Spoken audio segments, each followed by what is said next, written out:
หนุ่มโสดชายโสดภาษาเหนือห้องว่าบ่าวบ่าวเจื้อแปลว่าชายโสดอายุเยอะแหมกำหนึ่งก็ห้องว่าบ่าวเฒ่าแต่ถ้าเป็นหนุ่มน้อยกำลังเป็นวัยรุ่นเปิ้นก็จะห้องบ่าวน้อยถ้าเป็นหนุ่มโสดที่บ่มีไผเอาเปิ้นก็จะห้องว่าบ่าวเคิ้นส่วนแม่หญิงเปิ้นก็จะอู้คล้ายๆกันนะเจ้าถ้าเป็นแม่หญิงโสดเปิ้นก็จะห้องสาวเฒ่าก็คือผู้หญิงโสดที่อายุเยอะสาวน้อยก็คือผู้หญิงวัยรุ่นเด็กสาว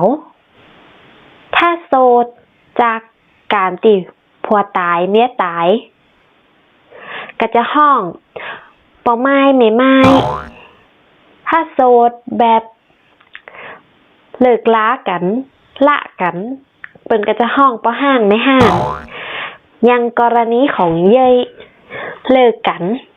บ่ได้ตายจากกันเปิ้นห้องแม่ห้างอันนี้คือคำศัพท์ที่เปิ้นอู้กันเปิ้นห้องกันนะเจ้าสำหรับหนุ่มสาวที่โสดก็ลองเอาไปอู้กันพอนะเจ้าไปฝึกพอเนาะ